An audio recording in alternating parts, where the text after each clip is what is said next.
After your whole experience through, being incarcerated and accusations and everything, do you have like, who do you blame the most? Do you feel like?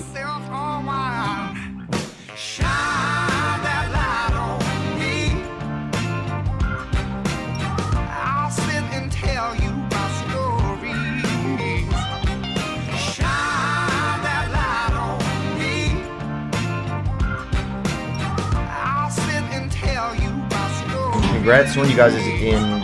Yeah. The wedding date isn't yet, right? Yeah, the wedding date.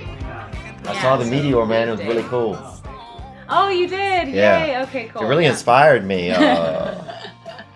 That was a production that Chris manufactured on a Sunday when I was the most unsuspecting. Like, you could tell I was the most unsuspecting because I was in my pajamas. I was sewing a wizard cloak. Like, yeah. I was down on that floor. And to, like, hear this, missile sound, it sounded like a missile to me that he rigged up our entire house and our entire backyard with, secret speakers and like lights so that when I came down, he like dug a fog machine like underground underneath the meteorite so that it was smoking. Oh, yeah. And it's great. Like, he had this thing, really, you should ask Chris about it, but like he had like manufactured this whole thing he was working on it with his brother for a year. Oh, wow. So and then just one day he was like, today's the day. And so he made the rounds and like brought champagne to my parents. And then while I was he was running errands while I was sewing my cloak, and here we are. It almost sounds like a Disney. He was running errands while I was sewing my cloak. It sounds like a new, like a deleted scene from Shrek or something, I or wish. from like a Renaissance fair, maybe. We go to plenty of Renaissance fairs. In fact, we even out-Renaissance faired a Renaissance fair once. Really? Yes. And Ren fairs. I'm going to throw out the term because people don't know. I've been to a few. I've been caught into some, I would almost say misdemeanor crimes at a few of them, but people call them Ren fairs, right? Yes. Okay, good. Yeah. I like to use that term when I can. This is the only time I'll the probably politically use correct term. Yeah, or just kind of a little bit of slang, We were at a Ren fair. Sure, yeah. No, his brother, Chris's brother, is a professional knight. Mm-hmm. He runs the Seattle Knights, where they do jousting and choreographed fight scenes, and they get hired by Ren fairs to put on shows. So where they're doing the jousting and the fighting, and they're using actual swords and actual armor. So whenever we go to a Renaissance fair, we get hooked up with their gear. Oh, I see. And we can out Renaissance passes at a Ren fair. Absolutely. We have 100% like full access Ren fair. And this one time we went to. So if people are wondering what's going on with Amanda Knox, she has backstage passes at a Renaissance fair. Yes, yeah. I could tell you the goings on. Yeah, and a recent engagement that kind of like puts a nice charm into your life. Yes. Oh God. Yeah, this is the stuff that people don't know about me. People think they know a lot of things about me, but really I'm just a nerd who likes to wear costumes and go to Ren fairs. Now, Ren fairs, I feel like Ren fairs kind of is their arch rival kind of like a carnival, like the small town carny folk? I feel like those people I could see them kind of getting into some fisticuffs at night or something, I know there's some crossover. I do know that some performers who come to Renaissance fairs do perform at carnivals as well. Like there was this one amazing woman who trained a bunch of rats to do acrobatics with her. Oh yeah. Which was great. I should know and her. She was awesome, and she goes to the Ren fairs and the carnivals. Carnivals, I feel like carnivals just make me feel sick. I don't know. It's a little seedier. They get you hopped up on the sugar, then they shake you up with the machinery. It's kind of an old school. Yeah. It's a lot more adrenaline rush than I think I can handle. I just tend to feel a little nauseated. Yeah.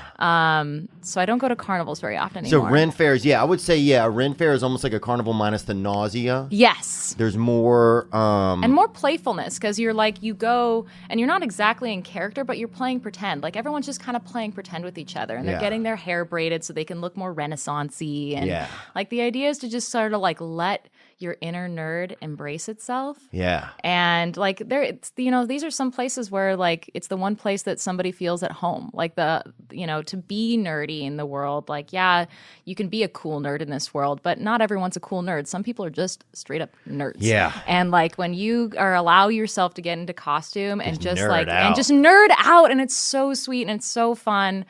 I love it. Yeah, it's kind of like you see people like you'll see like a fair maid in there. You'll see like a lot of wooden swords. You hear a lot about corset-gasms. Oh yeah. Oh really? Have you heard of a corset-gasm? I've seen honestly some big tits at a Renaissance fair. Yes, like if they come out. Oh, they really do. That's the place to let them on display. If you like sunburnt cleavage, dude. Yes, then a Ren fair. That is the place. And Minnesota has a lot of big ones too. I know that. Yeah, I've heard about them. I've never actually been to those before, but I think me and Chris are going to be going with his brother and wife and their best friend. They all do Ren Fair stuff together. I think we're going to be going down to this big one in Texas in November. Wow. And I'm really excited. Apparently it is like 10 times as big as any of them that are here in Washington State. And dang. Yeah, so it's just like a world an alternate reality to explore while wearing dope costumes. Yeah, yeah, and more peaceful times, I think, in a way. Maybe. Well, I don't know. They had dragons back then. They wish they had dragons. They really do. Yeah, I guess they wish they had dragons. That's it. Yeah, I mean, it depends on the fair because it's still a fair. Like, there's still going to be some fair food. I don't know. I find it really exciting. I think that I love watching his brother do his thing. Yeah. They are swinging real swords at each other, and occasionally, like, he'll get like a sharp elbow to the face, and he'll have like his face cut open, and it's like this is real. Yeah. The only difference is no one's actually trying to kill each other. They just look like they are, and occasionally someone gets hurt. Yeah. Yeah, Ren fairs. I went I went a couple years ago, I'll be honest, I'm trying to lie about it. But I went a few years ago and it was what was it like? Oh, it started raining, so suddenly like behind the scene, like everything kind of became like the worlds kind of got mixed because everybody's trying to stay dry. Mm-hmm. So you had a lot of people that weren't like in like Ren garb, like trying to get into the Ren holes and stuff, and stuff got a little shelter became it was a commodity. Well, yeah, especially because a lot of these fairs are end up being sort of put out into these fields. Yeah, and that was like it. All the water just accumulates in these fields. And like the Ren Fair that I go to in Washington State very often, like, it's there, and then like it has to disappear at the end of the Ren Fair, and then that field gets recycled into something else. And I've used it before to do a mud run, which is to do like an obstacle, like mud course. So that's like the week after Ren Fair, it's mud run. Yeah, it's mud run. Yeah. People don't realize, like, that's crazy. I wonder what the field thinks. I wonder if the field's like, oh, who's on my back this week? Yeah, totally. Oh, thankfully it's the Ren Fair. They're pretty calm. Yeah. And then it's these mud freaks. And then the mud freaks who are like chugging beer and like getting really dirty. And that's also a great use of random grass field. Yeah. So. Yeah, that's interesting. Yeah, the one that I went to was way out in the middle of nowhere. And we went when I was in school. I was in like a special class, and so they would take us out there. And one time they're like, okay, you have to dress up. And I didn't understand the concept of Renaissance fairs, and I was Peter Pan. That works. So it worked, but it was you were in the kind of right time period in terms of fairy tale. Like that totally they have like Robin Hood themed Ren fairs. That's who I think I meant to be was Robin Hood, and I just messed up. And my whole costume, we didn't sew it. It was all just tied. It was like a bunch of stuff, and then I wrapped myself in fishing twine, right, to hold it all together. So it was way bizarre. I'm having trouble visualizing this, but do you have pictures? I think there's some drawings or sketches of it back in the day. But it was definitely kind of a seedy look. They were pretty much the same thing, Robin Hood and Peter Pan. Yeah, totally. You're fine. As long as you have the tunic, the green tunic, you fit in. I think I got offended, though, when people called me Robin Hood. That was my problem. Oh, you were like, and that's this is Peter. Yeah, that's why I had fly. That's why I had it. So really, it was just the way I never interacted. Grow up. Yeah, it was the way I interacted with the world there. I kind of brought, I think, a bad attitude as well. It could have been the twine, too. It was 30-pound test, and it was really, really tight.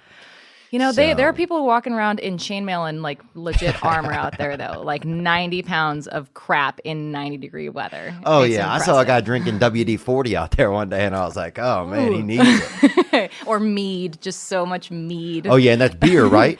Well, it's very sugary.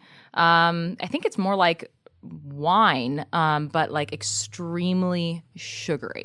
It's like honey. It's like it tends to have like a honey flavor, Like a port almost or something. Yeah. And people get shit faced on that. Wow. So Dang. it's a lot of fun. Cooked out on some meat, huh? And some lean too. I think it's gotten a little bit urban in some of these Ren fairs. It's starting to, things are getting strange. Thanks for coming in. Thank you for having me. Actually, I admit that I had not heard your podcast before, but what convinced me to come on is one of my best friends said that yours is the best podcast ever, and she has the biggest crush on you. Oh, so really? in case you want to like meet someone who's also amazing, she moved over all the way to Italy to like be supportive of me and visit me in prison. Wow. So, like, she's an incredible person. And she has a big fat crush on you. So. Oh, dang. And she's ex-Mormon, which I find that ex-Mormons are the best people ever. Yeah, they're pretty. Yeah, I've heard some things about them. I mean, they're Mormons are really, really unique. When I one time I was walking through the Mormon place in Utah, like in Park City, the big the temple. yeah, I mean, the you're not allowed to go in the tabernacle. temple, but the tabernacle. And beautiful. they had like 19 weddings going on. Like I was in like 4 ceremonies just on accident. I was just like accidentally would walk in different paths. Wow, you got lucky. I've been there before multiple times, Yeah. and I've never seen a wedding there. I've only wished, like, I've walked into that tabernacle and been like, God, I wish someone was singing here, because they do. They're incredible singers. Beautiful. They're incredible musicians, and they have a really great sense of community. They're really supportive of each other, and then there's all the crazy dogma, but like there's a lot of rough dogma with everything. I feel like these days you hear more about the dogma so much of everything than you do about like the good stuff, like the humanity. values. Yes. Yeah. No, that's my big issue, is like I'm constantly coming face to face with different kinds of dogmas, and they don't have to be established dogmas. They can be like the whole vilification narrative is something that I find that's like, well, we've decided that somebody is a monster, and now what? And for me, I feel like my job now in the world, having been mischaracterized as a monster, but also having like lived next to people who have been imprisoned for years for things that they actually did do, is be like, well, it's a lot more complicated. People are people, and the reason they do things are not for monstrous reasons most of the time. It's usually a human reason. And we don't like to... I find that the greater society tends to not want to embrace those human qualities. They want to have a scapegoat. They want to like hold someone up as a symbol and say, this is something that we can hate. Do you think that it's the greater society that, because I find that it appears that way, certainly, like through the news and through media, for sure. But person to person, I find that it's not that.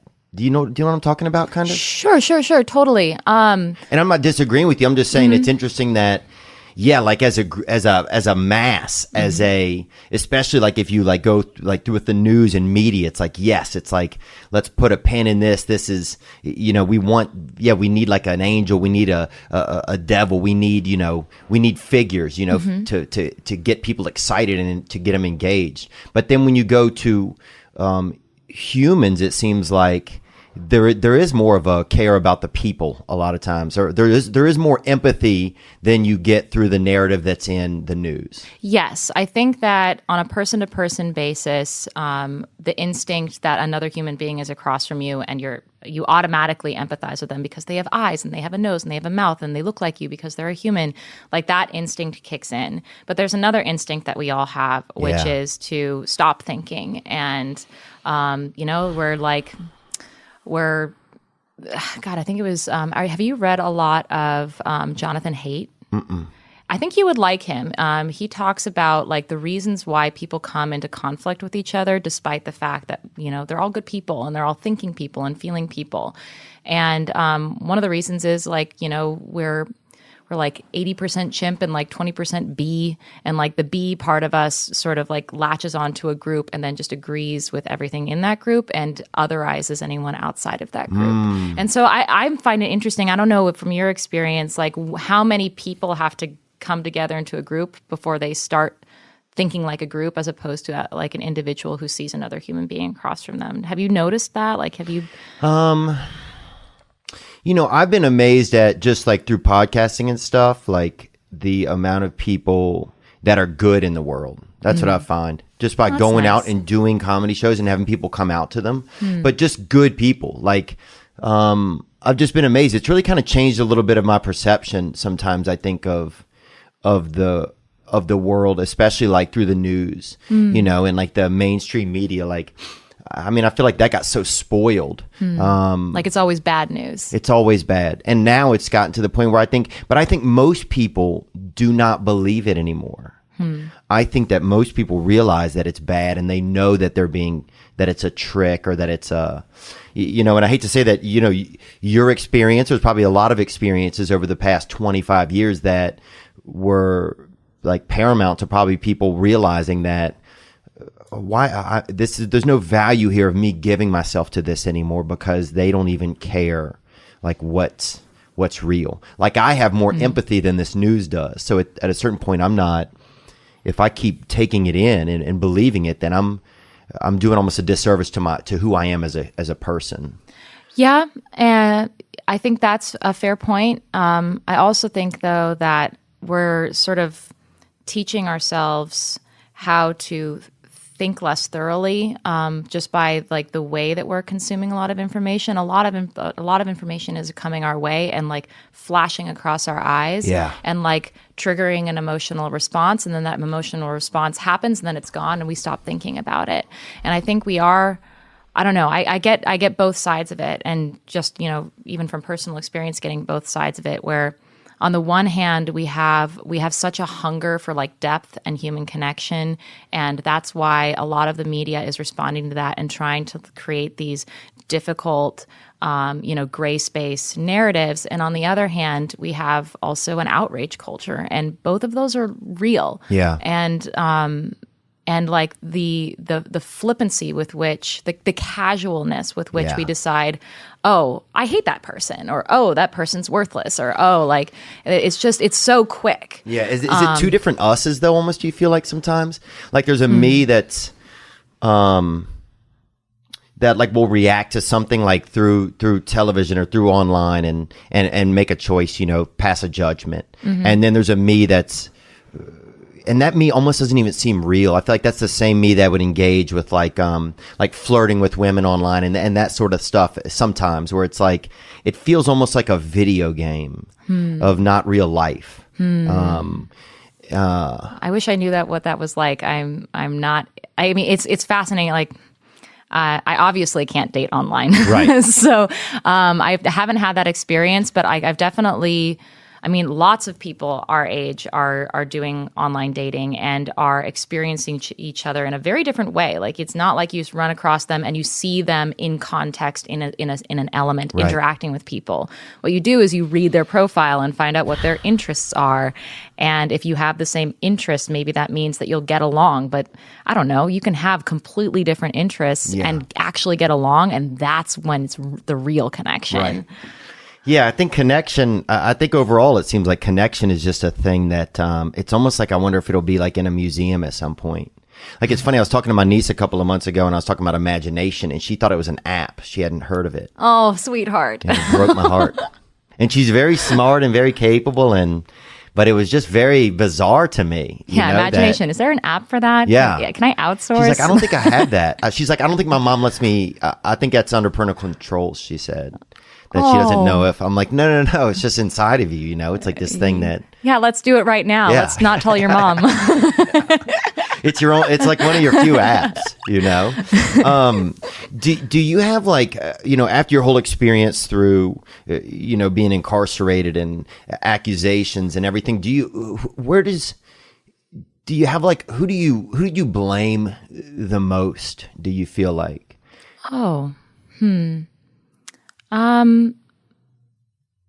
I think you might be surprised that, as much as like the blame game was happening at me, I don't really think of it in terms of blame.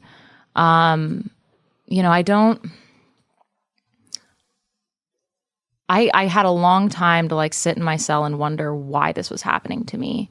And, that's still a question that bothers me. Like, just why me? Why me of all people in the world to have this happen to them? Why? And I don't have a sufficient answer for that, but I don't think that it's a specific person that I feel the need to blame. I think human beings fail to see each other all the time, every day, and it's not like it's someone's fault. I'm trying to one thing that I'm doing right now is I'm trying to reach out to my prosecutor because, the easy and automatic response to any of these situations is to be like, fuck that guy. He's a bad dude and he did something bad to me. Right. But I've never found that to be a very satisfactory answer to why. It doesn't answer my why question. Right. Yeah. It gives you like kind of a cane a little bit, but it doesn't really give you like a real place to stand, kind of. Yeah, and I don't know if it's just my disposition, but I don't lashing out does not feel doesn't satisfy me in any way possible. I think I remember one time wanting to punch a pillow once, and I was just like, oh, and it was for some stupid thing, maybe traffic or something, and I was like, oh, that's what everyone's feeling all the time, wanting to punch something. Now I know what that feels like. Wow. So I don't know. Was there but I guess I mean also in a sense of was there a group that, and not even a specific group or person, but was it more the country? Was it more the the media? What was it? The news? Was it the police there that was the thing that you're it seems like they were the ones that kept the ball rolling, because it seemed bizarre that you were going through all of this. I think from, I consider myself just kind of an everyman. It seemed like you didn't seem like somebody that would kill someone to me easily. And even with the information from the case, but you probably displayed behaviors where I was like, oh, if I think, she seems like someone that's unique or aloof or whimsical. And I could see that kind of fitting obviously a wild story. But was it more the media that kept you, do you think one of them influenced more the fact that you were stuck there for so long that you had to go through all of this? Do you think? I think that it's like everything. It's a lot more complicated than it would be nice if it were, because it's a combination of factors. It's a combination of the law and what was legally allowed, what the police were legally allowed to do to me. Were they illegally allowed to psychologically torture me in an interrogation room? Well, yes and no. Are they human beings, and is their instinct to feel confirmation bias and to only see what they want to see and sort of ignore or disregard things that don't go with their prejudice? These are all factors that came into play, and I can't just pinpoint one reason why it happened. It's a lot of reasons. Do you feel like that they started to think that it was sexy, that they had, not sexy, but that it was it was.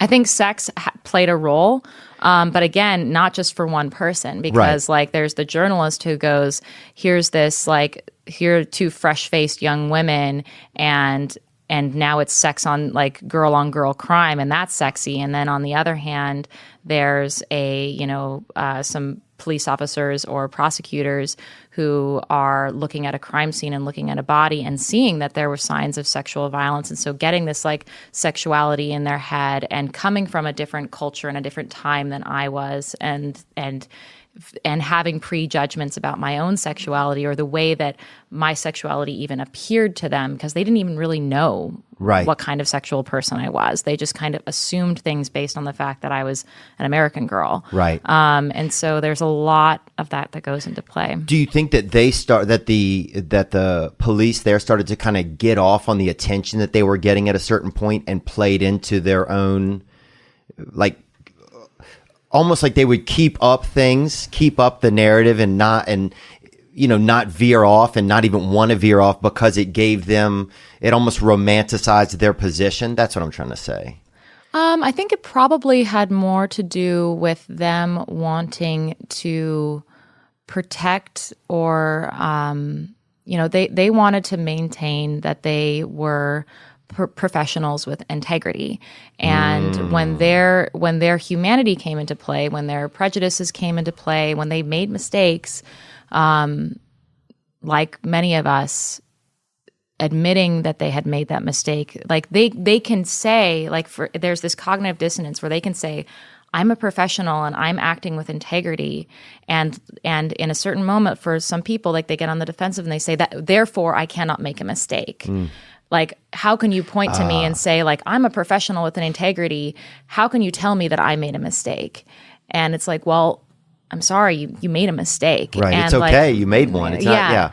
But like, it became an issue. Then it became the blame game. Like, very quickly it became, well, whose fault is, like, this is a fucked up situation. Whose fault it is? Like, whose fault is it? And under what light can we cast, like, how fucked up the situation is? Because we start with this death of a young woman. Yeah. And there's no escaping that this is a tragedy. And this is the story of young women throughout history being targeted and abused and murdered because women have really taken some L's over the decades. They have.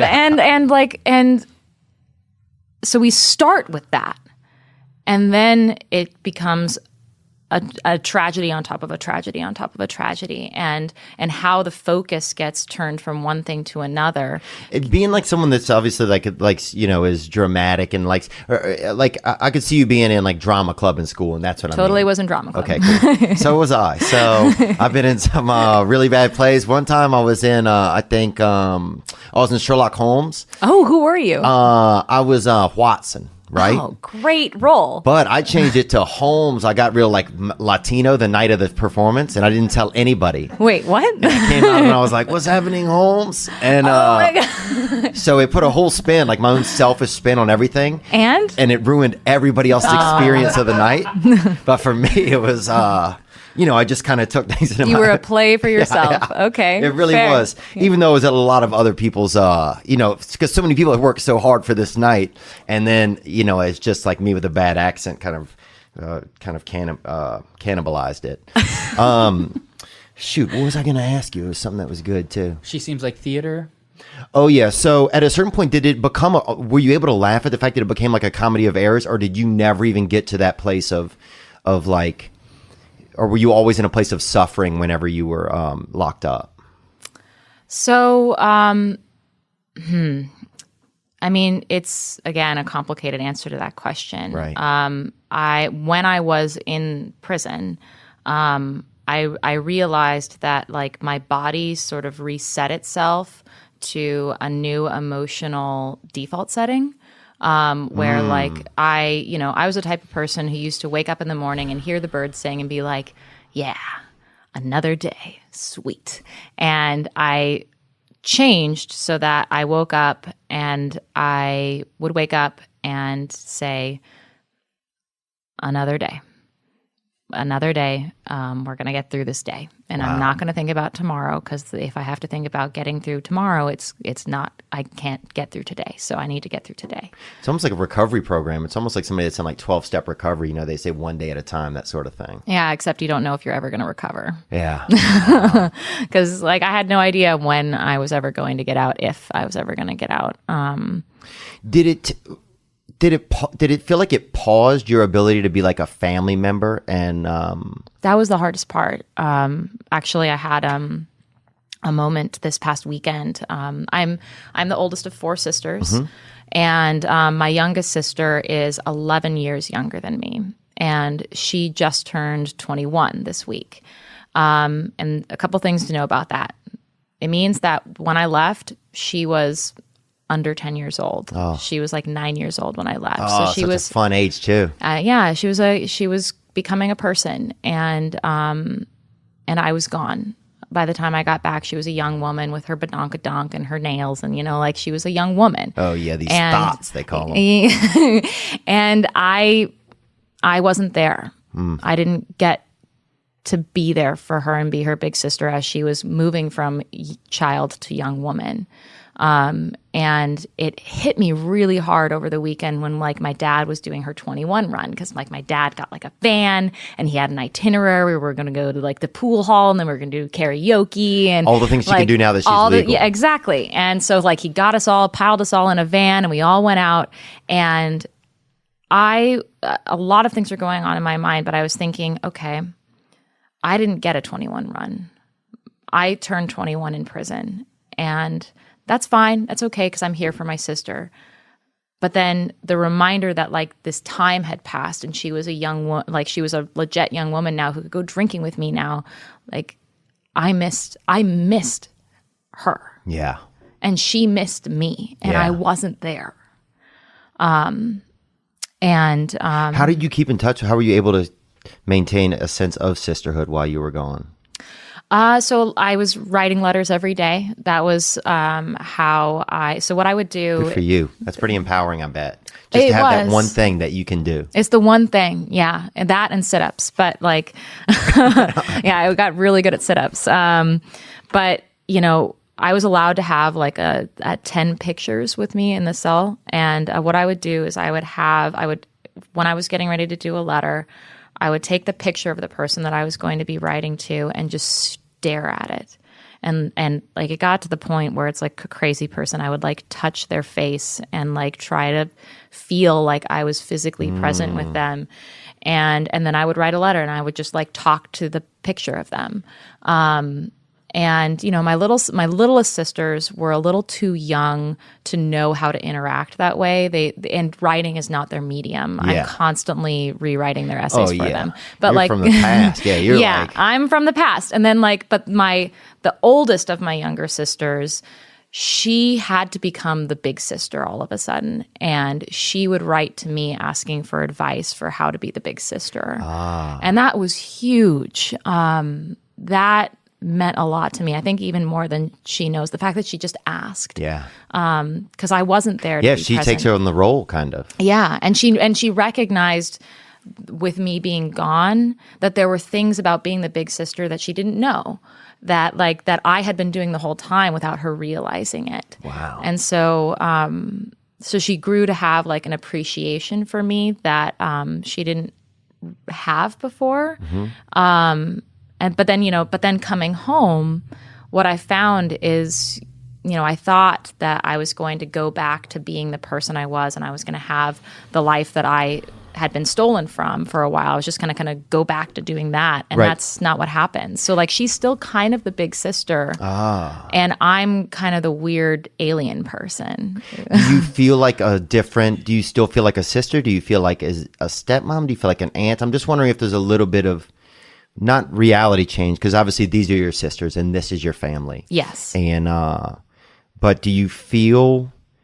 Are you still able? Did being in prison, and I say locked up, I think it's pretty dope. But does it make you feel like? Did you lose? Can you still feel their love as much as before? Do you think it affected your ability to feel like other people's? So what it did is before all of this happened, I was very, very, very close to my sisters, and in the kind, and there's a closeness that you get by being physically present with someone. Like you just know their little, that they chew with their mouth open sometimes when they're looking at their phones, and those little tics that people have, the way that they pace themselves through life that you don't get when you are at a distance, and what I found is I haven't yet been able to reclaim that kind of knowledge of them, and nor they of me, because we spent developmental periods of our life having very, very different life experiences.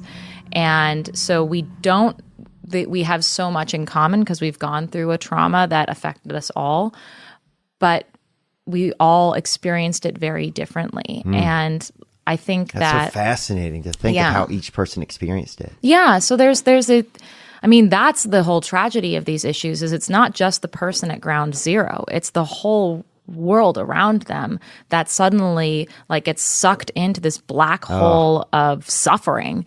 And, it seems like the part that really affects, or sounds like one of the things that affected you the most was that you, not even that people weren't there for you, that you couldn't be there for other people. That was the hardest one. Wow. Yeah. Yeah. And you can't replicate time lost with someone. Yeah. You can't. Like, I can't go back and be there the first time my little sister, snuck out and got drunk and needed someone to pick her up at a party. Yeah. Like, I wasn't there. Yeah. Right. That was my other little sister. And do they must know how much you care, though. I feel like you seem like one of those people that it's easy for, like, or they would get used to it pretty quick. Chris, you could probably know, huh? They know. Yeah. Yeah, no, they do. But do you feel like is it part of it that you don't know if you'll ever be able to make it all the way up? If that makes any sense, kind of? Yeah. Sometimes I feel like I love people, but they're never going to know how much I love them.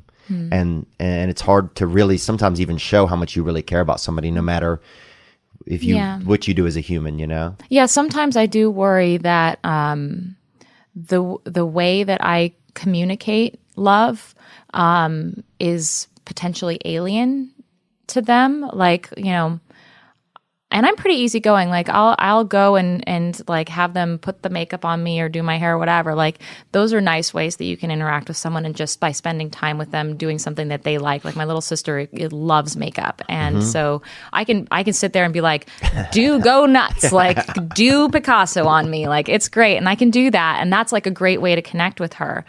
But I worry that they don't know how to do that with me. Oh, I see. Like, they don't like they know. may treat you different. Yeah. Because like I feel like they too are trying to reckon with the fact that everywhere I go, there's a doppelganger of me in the room, which is the Foxy Noxy, which is the trauma, which is the infamy, which is that experience. The popularity. Yeah. Well, yeah, but all those things, or whatever you want to call it. Yeah. I mean, I deal with a little bit of it myself. Like, even just as as my career has changed in the past year, it's become bigger. Mm-hmm. It's like my person, whoever I am sometimes to people is already there before I've got there, and there's nothing. Sometimes it's like, now I used to be able to be myself completely one-on-one, and now it's like I find I have to, like, they already have a head start with me in one direction, positively or negatively, or even maybe just sideways. But they have a head start with our interaction before I even get to them. Yeah. And so I'm always either playing from ahead or playing from behind, and just trying to make things even. Most of the time I try and is what I feel like I'm trying to do. And I feel bad because, like, a lot of times what it means is you kind of have to have a conversation about, like, the idea of you or the idea of me that's kind of sitting there between you, and you kind of have to deconstruct that just in order to reach them. Yeah. Because otherwise you also don't feel like you're on fair ground, and I feel bad for the other person as well, because they're like, well, I know you don't know me, who does that make me? Like, who am I? And that sucks. So I don't know. Like, oh, sorry, I'm an accused murderer. My bad. Right. Sorry to interrupt the episode. I got to tell you about this, that they have a lot of questions when you're thinking about the internet, and you are wondering, which of my online searches does the government have a right to know about? And I definitely have thought about that before. First of all, can dogs do menthols? That's one of mine. Obviously, Martians and butt stuff. That's another one. And another one is properties, where you could, put a body. The answer, none of the above. If you have ExpressVPN, without ExpressVPN's protection, though, hackers, governments, Ad companies and ISPs all have full access to your data. I don't want them using my web history or video searches against me. That's why I use ExpressVPN every time I go online. ExpressVPN encrypts and reroutes your web traffic to any number of countries, keeping you safer and secure. ExpressVPN is the fastest VPN I've tried. It costs less than $7 a month and comes with a 30-day money-back guarantee. Protect your online activity today. You don't want these Muppets getting at you. And find out how you can get 3 months free at expressvpn.com/Theo. That's expressvpn.com/THEO for 3 months free with a 1-year package. Visit expressvpn.com/Theo to learn more. Protect yourself. Don't let the government be knowing everything that you're doing. You have a right to your own privacy, and you have a right to take care of yourself. This episode is brought to you by BetterHelp. BetterHelp will assess your needs and match you with your own licensed professional therapist. BetterHelp is something where, say you think you want to see a therapist and you're not even sure. Well, that's where BetterHelp can really help you out, because it's a place you can get online and actually meet a therapist. You can meet them over text, you can meet them over phone, you can meet them over even FaceTime and get a first experience with a therapist right there. It's not a crisis line. It's not self-help. It is professional counseling done securely online. You can start communicating in under 24 hours. The service is available for clients worldwide. BetterHelp is committed to facilitating great therapeutic matches, so they make it easy and free to change counselors if you need. I remember one day I was having a tough day and I stopped in the car on the way here, and I was driving my car, and I stopped and I said, hey, I need some help. And then I got some BetterHelp right there. Next thing you know, I'm chatting with some lady, this blonde-haired lady therapist, and she helped me out. I'm feeling better. And then my phone died actually because I didn't have it charged up, but that was on FaceTime. BetterHelp wants you to start living a happier life today. And if you're listening today and you need some help, you can visit betterhelp.com/Theo and get 10% off your first month. That's betterhelp.com/THEO. And join the over 500,000 people taking charge of their mental health with the help of an experienced professional. That's betterhelp.com/THEO for 10% off your first month. And now back to our episode.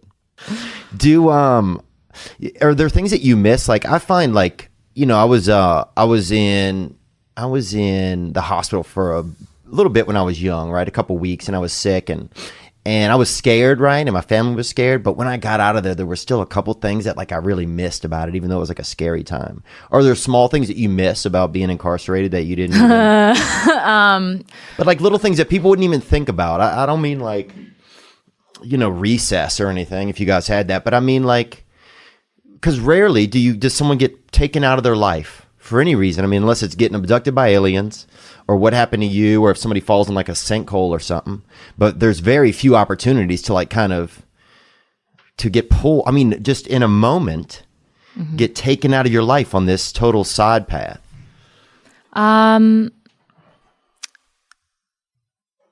The only thing that I can think of is I wish I had more time to read now, and I had plenty of time to read. But honestly, I would never ever wish imprisonment on anyone. No, I think Sam Harris asks a really good question in his podcast where he says, like, you know, the worst experience of your life, you would never want to go through it again, but is there anything that you're glad? Like, is there any part of you that is glad that you went through it? So, like, you wouldn't do it again. I would never do that again. I would never wish it upon someone. I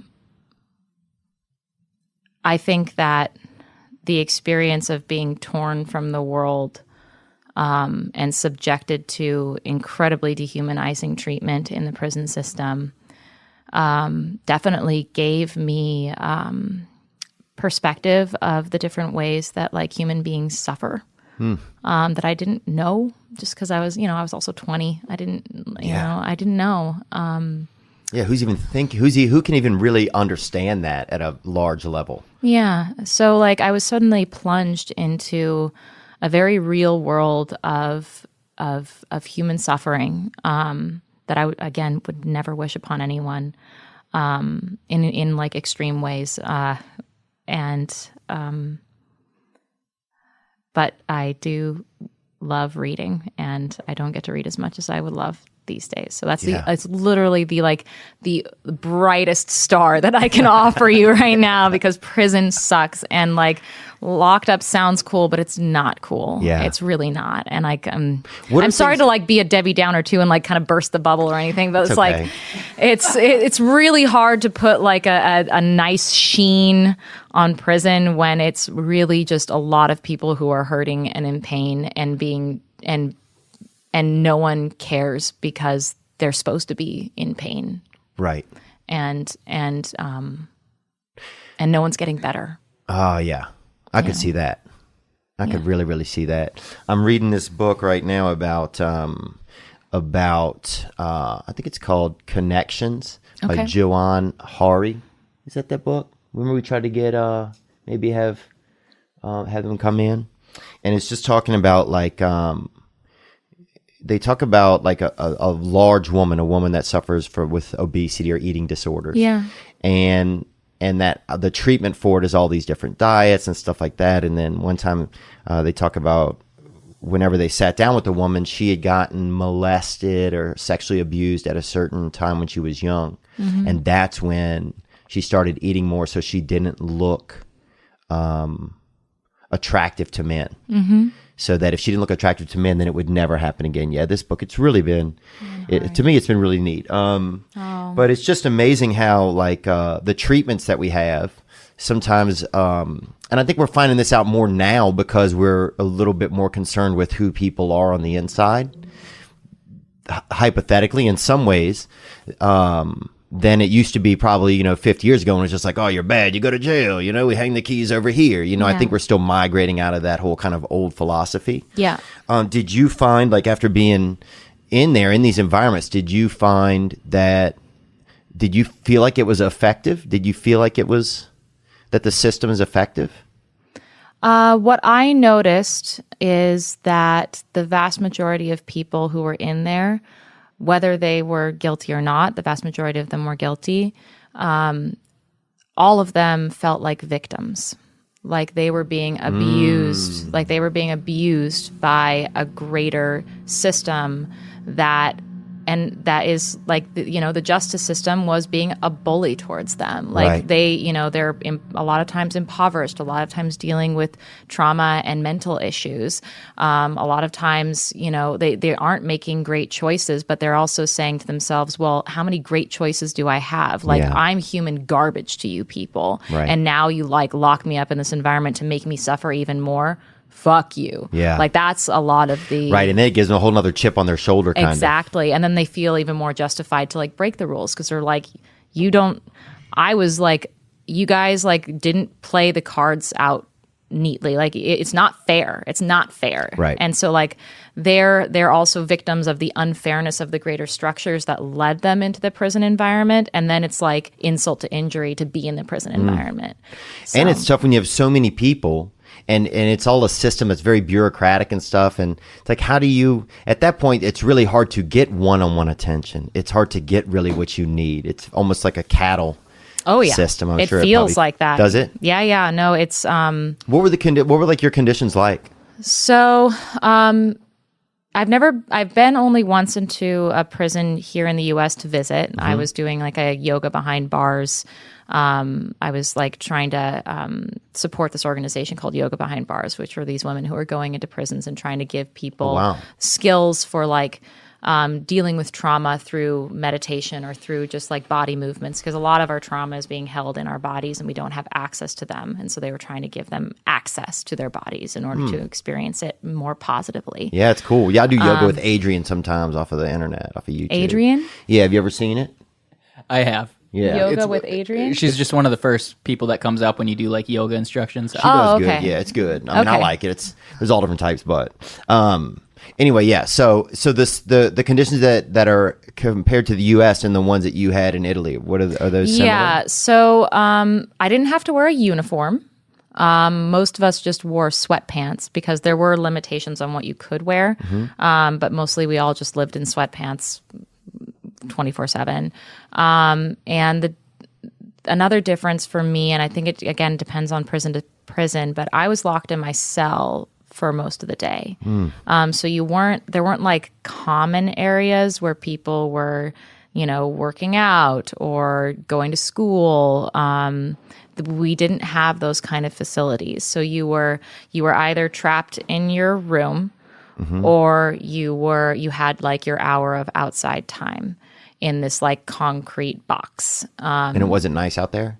No, it was a concrete box. Oh, wow. So with a roof on it or it's open? I did not have a roof, Okay. thank goodness. So I could see the sun, I could see the sky. And did you find yourself starting to like almost pray to the sun? Like, was there any did the sun become like this different friend that was out there? I'm just kind of wondering. Depended on what side of the prison you were on. Oh, really? In the sense that, like, depending on if your cell faced east or faced west, the sun could be your best friend if you were in the east because you got really nice morning sunlight. But if you lived in the west side, it became this excruciating torturer because, like, the sun would come in the summer and just cook you. Oh. And like, it was a very happy day when I was moved onto the east side of the prison. Moving on up. Yeah, it's like the moving on up Jeffersons. to the east side. Were there people that were friendly in there? Yes. And again, everything is complicated. Right. So, Yeah, I know these questions are kind of base in some way. Like, I'm just trying to like. Yes. So I'm trying to give a scenario, right? Like, so I'm trying to see how you stayed human and like with what other humans. Certainly. So there are different kinds of relationships that you can develop in a prison environment that are resembling of friendly or friendship. A lot of times you try to develop some kind of relationship like that with your cellmate because you're trapped in a room with them. And you have to like problem solve and find solutions for how to live together when you're two very, very different people who are living on edge emotionally. Wow. And sometimes that works and sometimes that doesn't, depending upon a lot of factors, like what is your background? How do you like to spend your time? Do you a lot of people inside will want to just watch TV all day and watch soap operas and like play cards. Great way to spend your time. Wasn't the way that I like to spend my time. I spent my time reading. And sometimes... Did they think you were a nerd or anything like that? Well, a lot of them, it was a little worse than that. Some of them felt like I was... better than them? Yeah. Oh. Because a lot of them were illiterate. Yeah. So... Oh, yeah. You show a book to some illiterate people, dude. They're going to think you're Thomas Jefferson. Totally. And like you're showing off. And like I had people who were experiencing mental illness who were very paranoid, who like when I was like writing letters or I was journaling, thought that I was writing about them. And because they couldn't read it, they were just convinced that it was about them. And I had someone like take my journal and just rip it to shreds because she was convinced that I was writing about her. Oh. And so like it's like so different than the real world because you're interacting with people who are living like animals, being treated like animals that can just get plucked up out of their cell and move and shipped off to another prison at any moment. So like any time, like any relationship that you might establish is also kind of a liability because you could also have that relationship taken away from you at any moment. Oh, wow. And so like you have to be careful about who you have a relationship and why, and usually it's a utilitarian kind of relationship. Like, oh, if I don't play cards with this person in my cell, they're going to get mad at me and they're going to gang up on me. So it's good for me to spend an hour of my day playing cards with this person because we're on keep peace. Yeah. So there's a lot of keeping peace more so than like camaraderie. Right. A lot of just like mitigating what's going on, making sure that is there any like dating, or is there a dating life? Were there women that were attracted to you? Did you have to deal with that kind of thing in prison? Yes. That's definitely a thing. And I would almost think that would be a luxury. You know, I've never been like homosexual, I don't think anyway. I mean, I got caught up on some drugs one time, and I don't know what happened, but this guy had to go to the airport. But it was, but yeah, I could imagine that things get, you know. So if you're lonesome. wondering, well, I'd never hooked up with anyone, but I did have someone. Did you have but even like, I've had friends that I like, but did you almost have somebody that you loved in a way? Like, because it was like, No, I wasn't so lonely as that. I mean, I was fortunate that I always had a foothold outside of the prison, which was for me always the real world. Like, I never was so alone that I felt like prison was my world. And it's very easy to get to that place. So I had friends and family who were constantly riding with me. And also, like, love and sex were the last things on my mind at that point. Like, I could have continued a relationship with my co-defendant, who was my boyfriend before everything came out. But like, as soon as we got into that prison environment and the stakes were so heightened, and like it seemed like the only thing that mattered was like trying to get the truth out. The last thing that I was thinking about was like love and sex. I felt very alone. Did parts of you die almost a little bit? Like, do they disappear a little? Because that's such a vibrant time for us in our lives to be like, just sexual, and to be like, not curious, but just to be alive. Mm-hmm, yeah. So what I can say is that so I was in prison for 2 years before I was convicted, and then I was in prison another 2 years before I was acquitted the first time. And in the 2 years leading up to my conviction, I was entirely asexual. And then my conviction happened, and I was like, holy shit, I've just been sentenced to 26 years in prison. I guess I have to like reimagine my life as being an imprisoned life. And that's actually when I taught myself how to masturbate. I didn't know how to masturbate before then. And what was that, 23 probably, 22? I was 22, yeah. Wow. Yeah. So nobody taught you in high school or something? I guess nobody's going to teach you, but... I was a late bloomer. Oh, yeah? Honestly. I was a late bloomer. I never really felt comfortable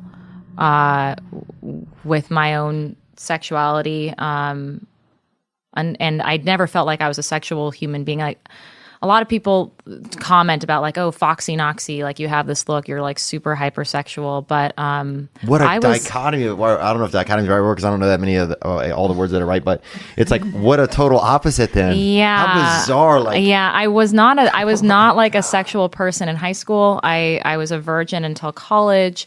And even then, I was like, I had to learn what an orgasm was. Like, it wasn't like an obvious thing for me. And I didn't have good sexual experiences until like after prison, really. I'm sure. Yeah. So I just didn't know until I, well, no. Yeah. There was something before that. Oh, sorry, Chris.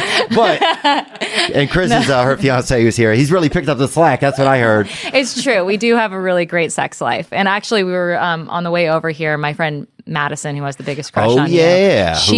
She sounds very nice. Sounds like a really cool, outgoing woman. Yeah, she's great. And she sent me this one of your conversations with a young woman named Danielle, I think, who was a virgin, and then you were talking to her about losing her virginity. Yeah. And then we were like, oh my God, what if he asks you about sex? And I was like, well, I guess I'll just tell him everything.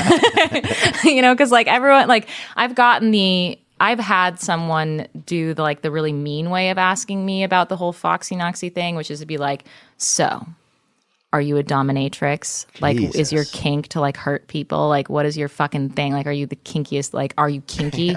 And I'm like, well, first of all, you're making kinky people sound like evil people, and kinky people are great. Yeah, for like the they record. live in Transylvania. No, they're good people. They're good people, and they're it's just all 2 lots over from the Ren Fair. Okay? Yeah, exactly. I mean, they're up in the Ren Fair. You just have to ask the leather maker for the other stuff.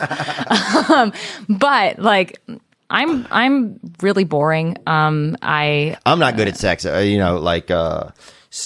I mean, I thought I was good at it a little bit, like kind of around high school, and then it's been a little bit not downhill, but it's been certainly going off the edge of the hill since. Really? Then. Why? Yeah. I just don't like. It makes me real nervous, I think, a lot of times, and then It's a form of communication, I've discovered. Yeah, so I could see that making me nervous. Yeah. Okay. Well, you communicate for a living. What are you talking Yeah, about? barely though. Barely. Like I don't even know how I got this job sometimes, but I mean, I'm happy to have it. I just, but yeah, I just can't imagine like what that would be like. Cause then you're in this whole other world. Everybody's like, oh, you're this sexual being. And you're like, were you just like, did your whole life must have seemed like almost like a joke or something? Did it be like, what is going on? What it ended up becoming was it became whatever anybody wanted it to become in order to fit the narrative that they were pushing. Wow. In order to make the money that they were making. And that continues to this day where like someone decides that like my existence only means this. Like Amanda is a villain. Therefore, the confirmation bias comes down again, and everything she does, if it's a good thing, that's a nice thing, well, we're just going to ignore that. And if it's something that I like, anything possible to like flip and like distort and rip out of context to turn into the worst possible light, like they'll do that. And that continues to be to this day. So there's this like I'm constantly reminded of the avenues people or the actions people are taking to see another human being. Like you asking me to sit down here across from you and you talk to me about Ren Fair, like I feel like you're trying to see me as a person. And that's so refreshing. And like I get why my friend has a crush on you. And then Dang. like and like communication, Nice, it like thank you. yeah, well communication is sexy, right? Like so. And it is a form of communication is a form of sex, and sex is a form of communication. So if you think of it that way, it should be easy. Yeah. But then like and like the on the other flip side of it, like it is so ugly when it doesn't matter who you are or what you do or how much you reach out to a human being, like they just shut down, and there's a wall of hatred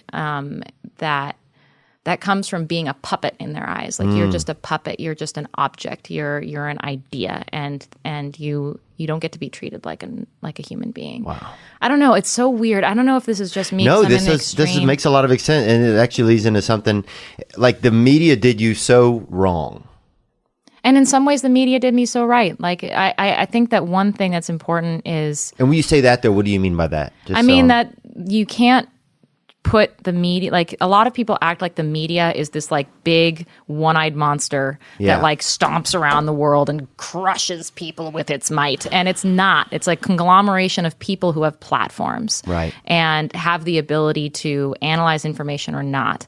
And I think that there was journalism that was asking hard questions and attempting to unravel the easy narrative that was being pushed out there. And then there were people who were just like, oh, it's such an easy, quick buck to like do a salacious headline and just repeat that headline that someone else wrote over in Italy, and like I don't have to think about it. It's just an easy right. article. It's just a money. It's just it's a financial thing. Yeah. There's not even a human edge to it. Mm-hmm. But I guess what I was thinking of is now, like, is it hard to now? It's like, I know you have a podcast, you have a platform, and you're talking a lot about justice. Mm-hmm. And your podcast, I want to get the name of it again. I'll mention it at the beginning, but what is it again? The Truth About True Crime. The Truth About True Crime. And true crime is, I mean, I watched probably 2 episodes of something last night, and I don't even know what it was, but it's like, dude, I love it. If there's somebody, if they find some bones and there's buried treasure.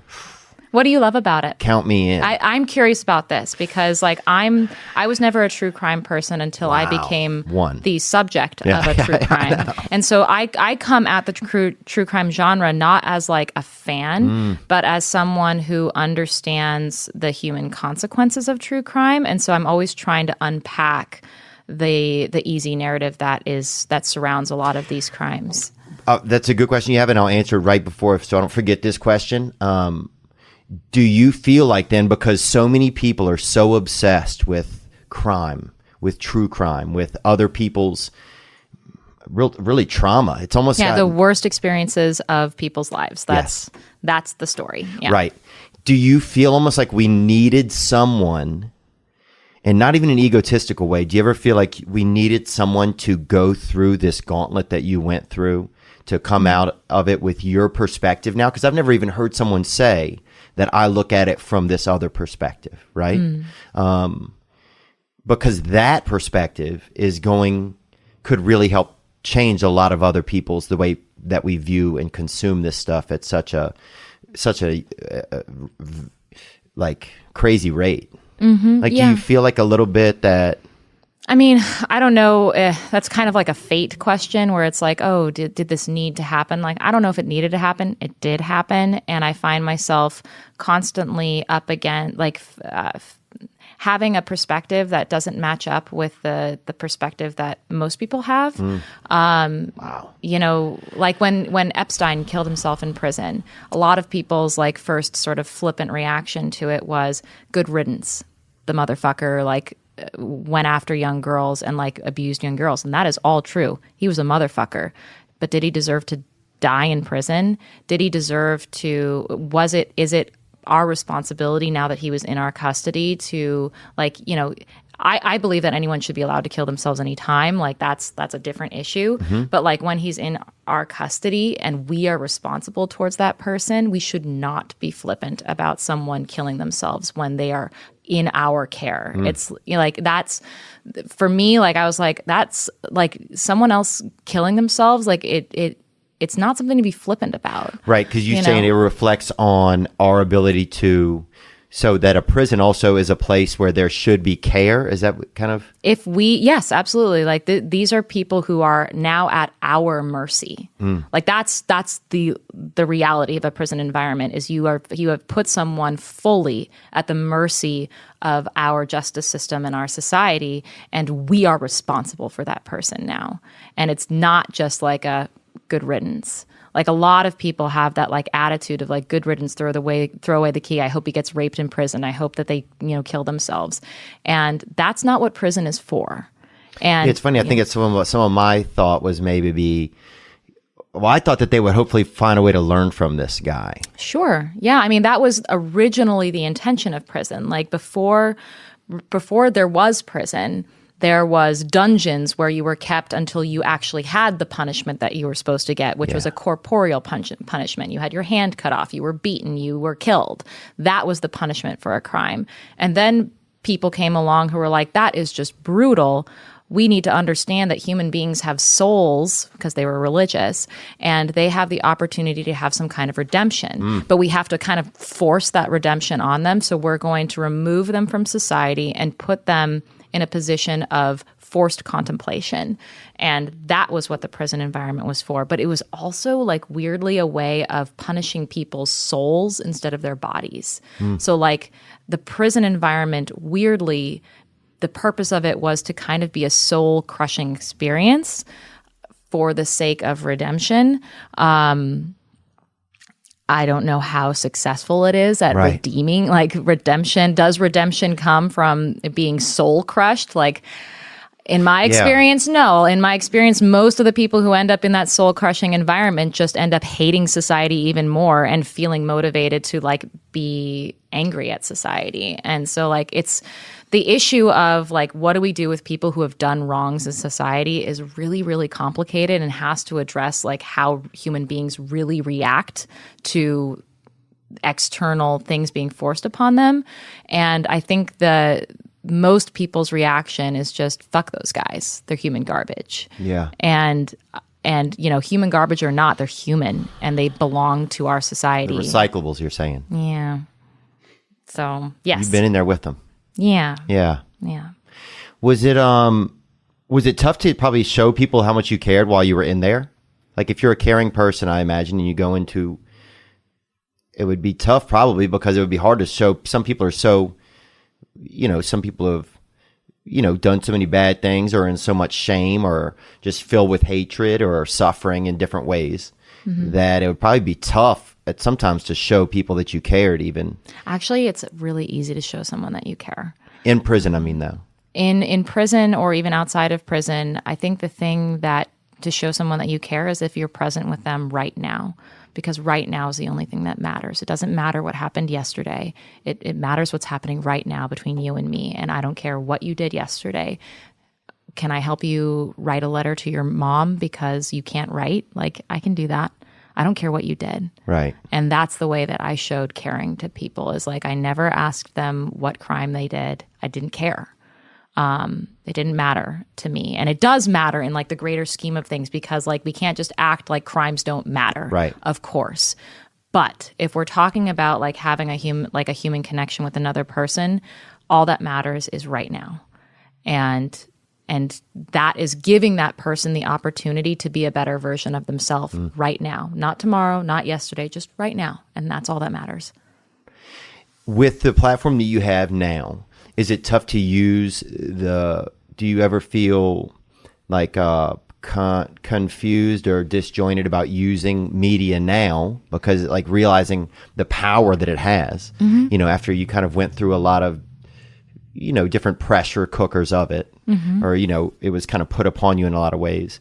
Did it take some time for you to say, okay, I'm going to use the same like airwaves and wavelengths that kind of damaged me Certainly. to fight my own fight for what to me kind of feels like justice sort of seems to be.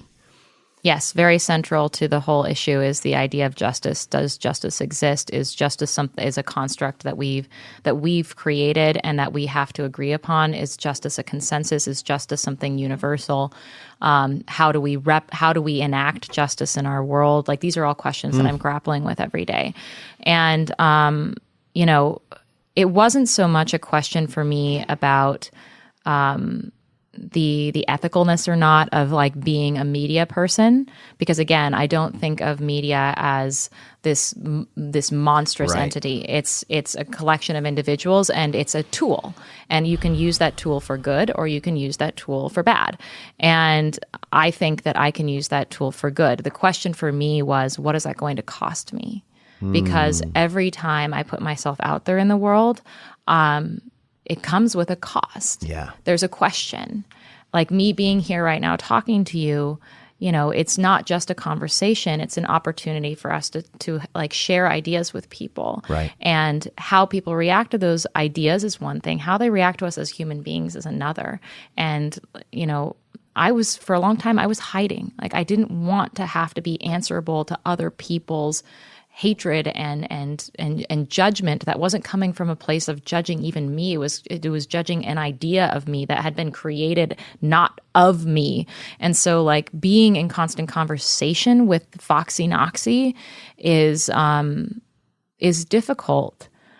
But I've realized that I do have a different perspective that I think is useful, and at the very least is in service of people who are suffering, who don't often get recognized as victims of a thing, as victims of a justice system. And I try to give voice to that. I feel a responsibility, particularly because a lot of people who go through these issues, nobody cares. A person could have spent there are plenty of people I know who spent like 20 plus years in prison and no one cares. Yeah. And for some reason, they care about me because I I'm a girl. Like, I don't know. Like, it's whatever the reasons are that people get so mad or so interested in me is an opportunity for me to flip that around and go, but did you know that like there's not only is there a human being in me, but there's a whole world of humanity that's behind the kind of hatred that we just throw at people who are accused of crimes. Wow. And what can we do about that? So like I feel a responsibility, and I feel that media is a very powerful tool that should be used ethically and responsibly. And I try to do that. Am I successful? Am I as successful as the people who like write really flippant headlines without doing any research in order to just vilify the next person? No, unfortunately, no. I think you will be, though. You Do think feel so? that? I have no really idea. Do. I think you have such a unique and special way of like being able to, first of all, think and talk at the same time. That's a massive skill. And also, isn't that your skill? Huh? No. That's not my skill. It really isn't. I don't know. Like I saw you. Like I was. It really is not my skill. I mean, I saw you talking to Danielle the Virgin, and you were just kind of there, and you were present with her. Yeah. And like listening is thinking. Like listening is feel. I think thinking and feeling often get like separated out as if they're like separate things. But I think feelings are information, and if you're processing your feelings, you're thinking. You're processing information. Yeah. And it sounds like that's what you do with a lot of people. Yeah, I think I was good at it in the beginning. I think I'm still okay with it. I just have to get a little bit more connected with myself. I just kind of like lost connection a little bit. And just even in the past like month or two, I've just been kind of exhausted a little. Yeah. So I realized I got to kind of recharge my batteries and stuff. And even just thinking about different things, you know. Well, what's going on with you? I think I've just been burnt out.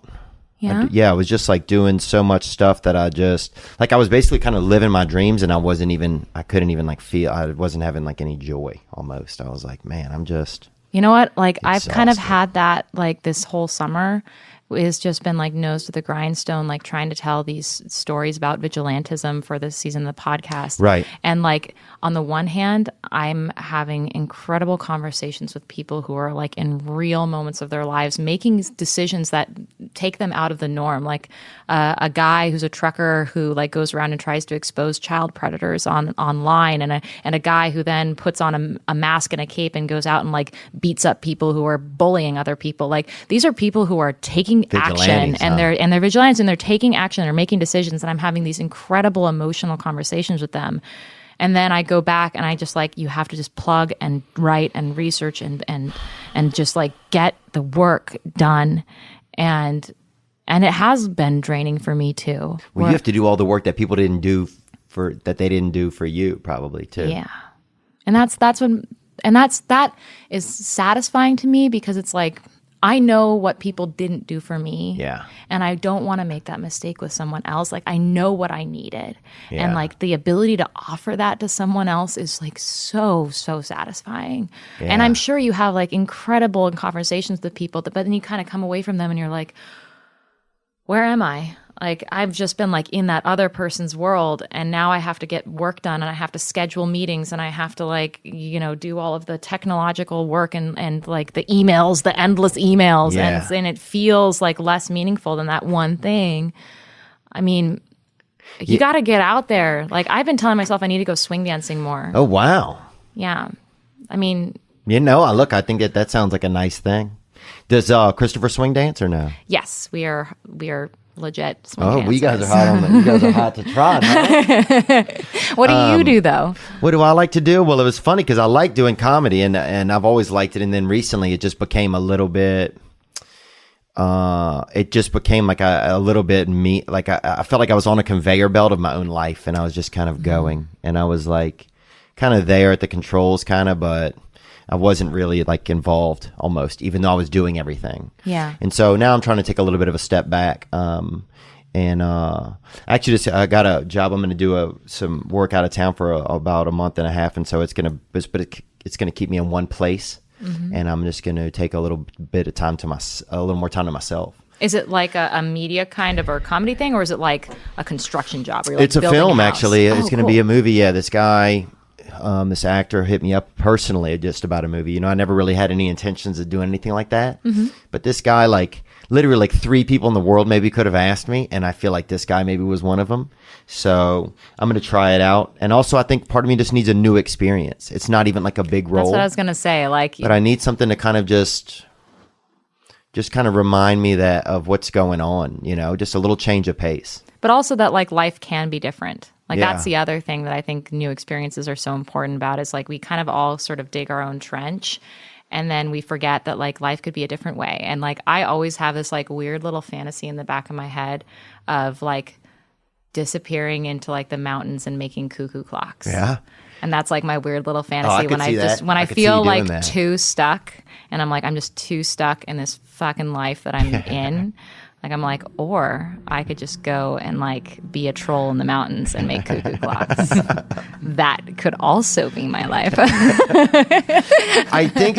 When you look back at your when you originally got incarcerated, do you see how like you don't seem like somebody that would ever kill someone. You don't even seem like somebody that would probably. I could see you maybe trying, jarring up some fireflies overnight. Honestly, Some what? Fireflies. What does that Or what mean? are those things that? Lightning bugs, Lightning fireflies. bugs. Jarring them up. I could see you jarring and then them up. and the poor things like But suffocate. they died. But yeah, it was an accident. You didn't know you were going to kill a couple of them. You know what I'm saying? You had all good intentions. You just wanted like a little nightlight that you could carry with you to the restroom. I could see you It kind would of be going, magical. It would be Yes, very I could see you whimsical. doing something like that. But do you see when people do you see like that just? But I could see how people would look at you and think like, oh, maybe she's whimsical, or Did you see looking back, like, oh, maybe I could see, were you able to even recognize, like, oh, I see how people looked at me, and maybe the face I make, or the make, or the way I smile, or my sense of humor, or what I think is fun, and they, could you see how they transpose that, or did you think that it was mostly just malicious? I mean, I think that most of it was something that people were projecting onto me, and I was a convenient canvas for that. Because nobody knew who I was, right? Like, I was a nobody. And so that meant that I could be an anybody. And then once people decided what that person was, like, having that be corrected, like, yes, you see me right now. This is how I am. And I honestly feel like a lot of the negative things that people have felt about me have been a projection of some kind of like nightmarish imagination that they've just projected onto me. Because again, it's like a confirmation bias. You see what you want to see. And if you want to see, like, someone could look at me right now and say, oh, I'm sitting here, I'm daring to sit here, like, talking to someone as if, like, I am not a fucking murderer, and like me, I'm just constant, like, just my very, like, a lot of people feel that my very existence is an affront to Meredith's memory, and that, like, the very fact that people even know my name and know that I exist is an offense that I am committing against Meredith's family. And so, like, when my own just existence is a problem, like, anything can be a problem. Right. So, it must be is it sometimes a battle to get going every day in some ways? Like, is it like, or does some days it just you kind of have moments where it just, you forget that, not forget, but. I never forget. I don't think I'll ever forget. But my life is not just what other people think of me. Yeah. In fact, the majority of my life is not that. The majority of my life is who I love and what work I'm doing, because I love the work that I'm doing. It's the question of now what, and the beautiful thing about my life right now is I can ask that question. And I suppose that the question never fully went away. Even in prison, I was thinking, well, I guess this is my life. I didn't think this was going to be my life, but how do I live my best life? And That's so brave. I don't know. I mean, it's that or kill yourself. Like, yeah. It really you wonder, is. Did you, like, I just wonder sometimes, I guess a lot of us always, I guess here's a lot of people wonder if they went to prison, who they would be. Oh, sure. One thing, okay, here's something that's, like, really sad. A thought that I have, again, like, I feel like I'm such a, I don't think so. Okay. I worry that I wouldn't be a great person if it weren't for everything that I went through. Like, I would be an okay person. I've always been a nice person. I've always, like, rooted for the underdog, and I did, I was, doing musicals, and I would probably still be going to Ren fairs, but, like, and that makes you a good person. I think it helps a little. Yeah, but, like, before all this happened, I didn't know about what poverty and mental illness looked like and how that affected people, and I didn't know what the justice system was doing to people, and never was on my radar. You never would have known. I never would have known. And so, like, I think that I would have lived a much more clueless existence.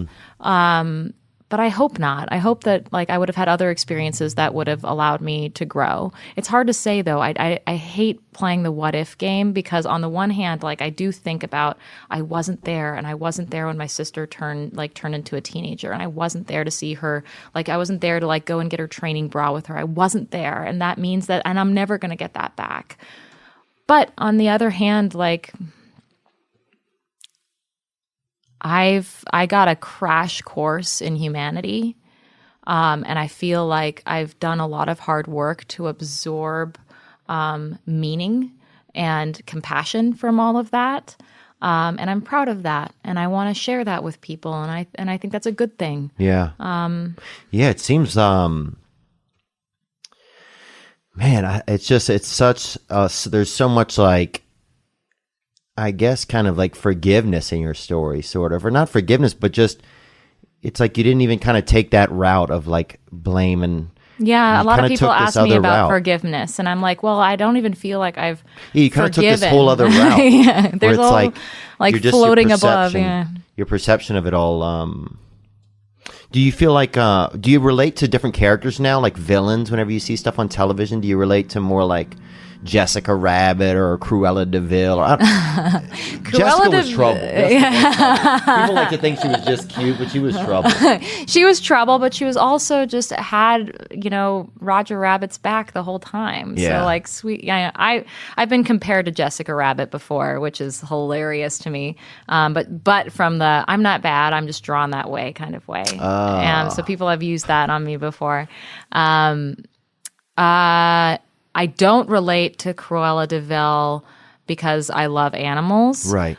But get me in a room with Cruella de Vil, and I think that I could uncover things about her that I kind of pride myself on being willing to speak to anyone. I will talk to anyone. I've lived with people who killed their own children. So like I feel comfortable speaking to someone and being willing to like be present with them again. Like it's not like who you are right now is a product of all of the things that came before you, but I'm interested in the things that's happening right now. Wow. And there could be something blossoming right now that's you're like a humanitarian. You're like a momentarian almost. I mean, that's a thing.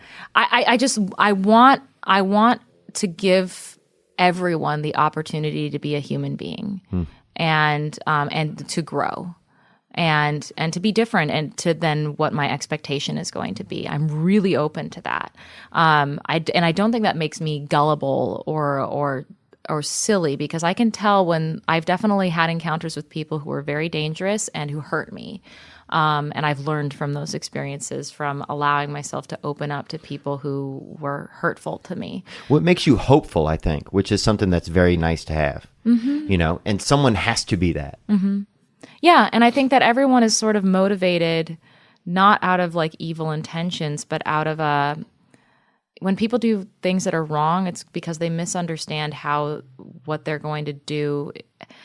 They misunderstand where their motivations are coming from, and they misunderstand their effect on people. Or I guess, I mean, there are some people who are just fucking like beating people up and raping people and killing people, and they know what they're doing. But a lot of times they come from a place of feeling entitled or justified, and like to unpack how they got to that place of feeling justified and entitled enough to enact a violence on another human being is that's where we could solve things. That's where we could solve almost everything. It feels like it feels like sometimes we're fighting It's not enough for me to like point out, oh, you did this because you were feeling entitled, like you're an entitled asshole. I want to like go and be like, but how did you get there? Right. How did you get there, you entitled asshole? Yeah. Right. I want to find the entitled Lord's testing. Let's get back up the system. Yeah, totally. Oh, that's so interesting. Yeah, it's funny. It's like, the people aren't in the end of it all, people aren't the problem. And it's whatever has caused us to behave these ways is the problem, and sometimes you wonder if it's defeatable or not, but the only thing that makes you feel good is to try and fight it. Yeah, and I think to try to see it. Right. Because I think that a lot of people don't want to like look that far down because they feel like it's justifying bad behavior. But I don't think understanding bad behavior means you're justifying it. Interesting. I think that because I sometimes have wondered while we've been speaking, like, okay, is she just trying to justify that people behave badly like in these systems and stuff? But I want to see what you're saying, but having an understanding of it. Because then if you can help them understand it too. Yeah. Because, man, imagine what it feels like probably to have killed someone and not even have any clue why. Yeah. And then that's how you're just living. Totally. Yeah. And like I've talked to women who killed their kids because they were feeling postpartum depression and they didn't have a good support system around them, and they just felt like they had a breakdown. They had a mental breakdown of like, I can't handle my own life. And the only thing that I know to do right now in this like I'm trapped in my life is to put my baby in a garbage can. I can't think of anything else to do. And that I've talked to that person, and she feels terrible for what she did, and she can never escape it, and she constantly feels like she's falling in black holes and can never get out of it. But I understand that she felt like how she felt when she did that bad thing. And that doesn't empowering justify people it. with understanding is there is something empowering about that. And empowering them to get out of that place is also good. I think that right now there's this kind of movement for sort of defining people as one thing and then saying you are that thing and you will be that thing forever and fuck you. And that's not how human beings work. But that's changing though, I think. Even did you see Joe Rogan interview Bernie Sanders? Did you happen to see that? Oh no, I didn't see that. No. And whatever thoughts you're on politics, and I don't talk much about politics, but it was just interesting to see a long form conversation with a politician. It just gave you way different ideas of who that man was kind of as a person. Instead of sound bites. Yes, instead of sound bites. It was really fascinating, I thought. Did you think, Nick? Yeah, it was great. Yeah. They need more of that. He's done it with Tulsi Gabbard too. If every single candidate could do it, I think we'd all be more informed. Yeah. We would be better off, for sure. But, so I think especially through podcasting and stuff that the hope that you're talking about, I think it's growing. Mm-hmm. I really think believe that's that. fair. Yeah, no, we talk about it a lot on here. I really think it's growing. I mean, I especially think with Rogan and talking to Bernie Sanders, I think it's going to change the entire landscape of how people accept how they learn who a person is. Yeah. So I think, and you seem like you're going to be like a operative, like a black ops professional on you're very great at communicating with people. Well, thanks. Yeah, it's a great skill. I'm sitting here the whole time wishing that I was you instead of me. Why? Just because you're just better at talking, and it's just more organized. I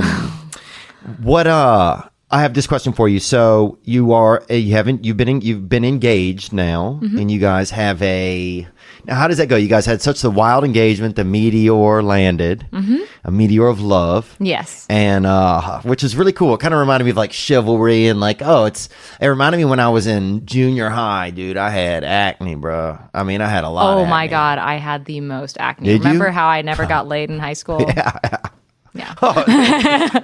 Bro, I would smile and some of my acne would bust if I smiled too big. It was just pain. I just had those deep ones, a deep pain. Those It was are it's deep as my shame. That's how deep my acne was. It was so bad. Yeah, there's no top to it. There's not even a zit. It's just a deep anger that's a rock in your face. It's so bad. But at that time, I walked across the basketball court and I got on my knee and gave a rose to some girl, and she had some real thighs on her, bro. But she was really beautiful. And so anyway, the best of us have thighs. Yeah, on us. the best. Yeah, and I really do. I've got a butt like a Down syndrome girl, but and no offense if anybody has Down syndrome either, but anyway, it just kind of reminded me of that. It was oh, here's some nice chivalry going on. Mm-hmm. Well, the gesture, right? Yes, the gesture that somebody took time that he thought in advance. Yeah. What are some things that attracted you to your current fiance? Oh, that's a great question. Thank you for asking. Well, I know he cared enough to come with you. I just think it's, I think, yeah. And I'm curious as to how you were able to I guess how someone like you looks, how they accept other people's care or how they notice it, Mm-hmm. Well, one of the wonderful special things about Chris is when I first met him, he did not Google me. He didn't really know much about the case. And actually, maybe I should just give you our origin story. Do you want our origin story? I'll take it, yeah. Okay, of course. Cool. Since, after the meteor, I need to know. You need I need to know where the superheroes began. So our origin story is that I was doing local arts correspondence for a local newspaper under a pseudonym around 2015. And I was doing arts correspondence. I was going to plays, writing reviews, doing all that kind of thing. And I was given this debut novel by these two novelists. And I read it, and it was hilarious and heartbreaking. And I laughed and I cried, and it was so smart. And so I wrote this rave review, submitted it to the paper, and that was going to be the end of it. Except the very next day, I walked out of my apartment building, and across the street in like the diner window was like a concert poster before a book reading for this book that I had just read. And I was like, that's coinkydink. Like, I never go out, but maybe I'll go to this book reading. So I did. And when I got there... Wow, so you felt susceptible to a poster for a book reading. Yes, I did. And the concert before. Remember, I'm a nerd. Yes. So. No, I wonder who falls susceptible to those posters. And now this girl. 2 thumbs, this person. And so I went, and what I witnessed was these 2 guys. One of them is this like big, bald military guy with a lisp, and his best friend who had like stripes carved into his beard and like Elton John t-shirt and like glasses, and it was the most beautiful bromance I had ever seen. I can see that. And I asked them for an interview, so they invited me over to Chris's house. And we did an interview, but that kind of devolved into drinking scotch and watching Star Trek and like meandering out into the like neighborhood throughout the evening and just kind of like shenanigans. And at the end of that, Gavin, his best friend, this military guy, gave me this big bear hug. And Chris reached out and was like, to shake my hand and said, we should be friends. And, you know, that's a throwaway kind of thing, except like this came a month after I was fully exonerated. Oh, wow. And it was the first time I thought, oh, I can make friends in the real world, like a real person. And so they became like my first friends after I was fully exonerated.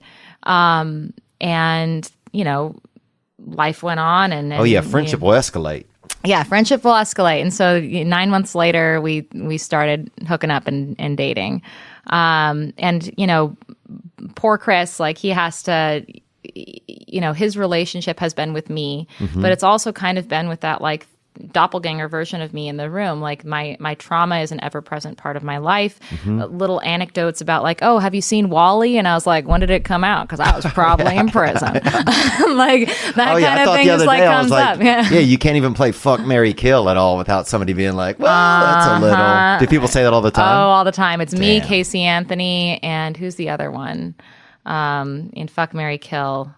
It's another person. And Jodi Arias. But do people say things to you all the time and they're like, oh man, I didn't even realize that I can't say that. Like does that happen sometimes or not really? Oh no. I am super accommodating and have a sense of humor about the whole thing. Like seems like it. I'm not going it's your to be life. like, rumph. Right. You know, but like I understand when people are in a space where it's just like I can't laugh about that.